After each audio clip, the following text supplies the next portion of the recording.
Hello again, this is Valerie Gaddis. Last video we talked about the proper fit of a drive band on a great wheel. If this were the groove and the pulley, then this should be your band that should be riding just proud of the bottom.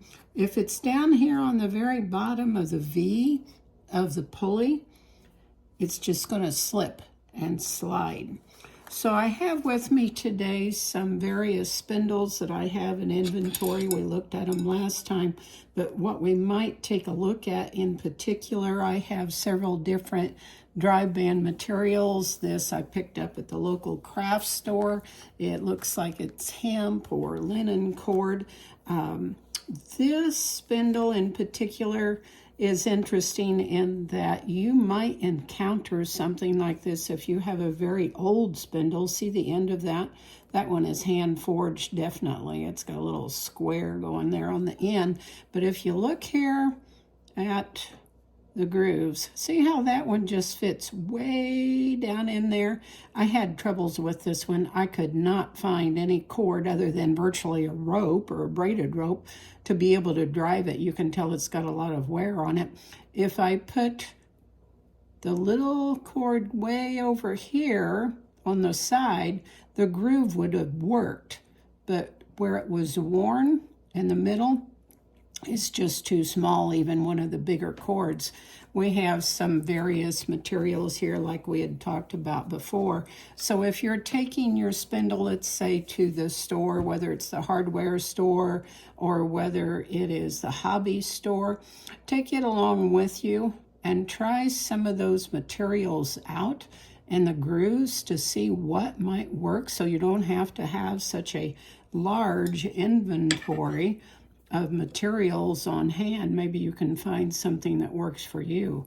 So something else we need to talk about too, whenever you do find the material that's just right for your spindle, for your wheel, a couple of things to remember. Paraffin, do not use that on your drive band. Paraffin is used to make wood surfaces slip and slide. Think of wood drawers, think of windows. What you could probably really use that on your great wheel is if you have a screw tension. Clean that screw tension, rub that on there, and then just really rub it in with your hand, any flakes that might be on that screw tension to help it slip and slide. It's probably not had anything like that in a long time. And some of those screw tensions you're really kind of worried about, well, will it break or not? And they may not be standard die cuts either. It might have been something that the wheelwright had that was all his own. What we're interested in for drive band is beeswax. Wax makes it stick. Paraffin makes it slick. So keep those things in mind. We want something sticky on that drive band. So let's pretend we've got our drive band all made. You can just slip it off or disengage it from the drive wheel and wax it while it's still mounted on the wheel. Or you can take it off entirely.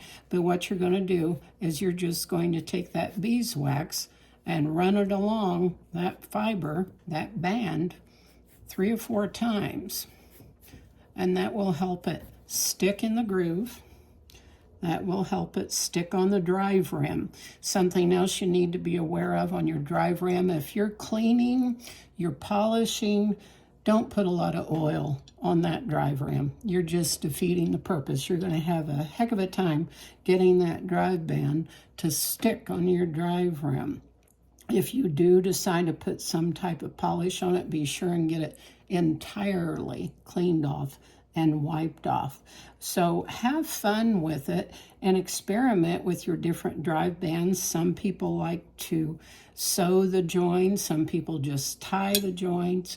Some people even knit, crochet, or braid out of natural materials. Think like our ancestors, and I think you'll have fun with it.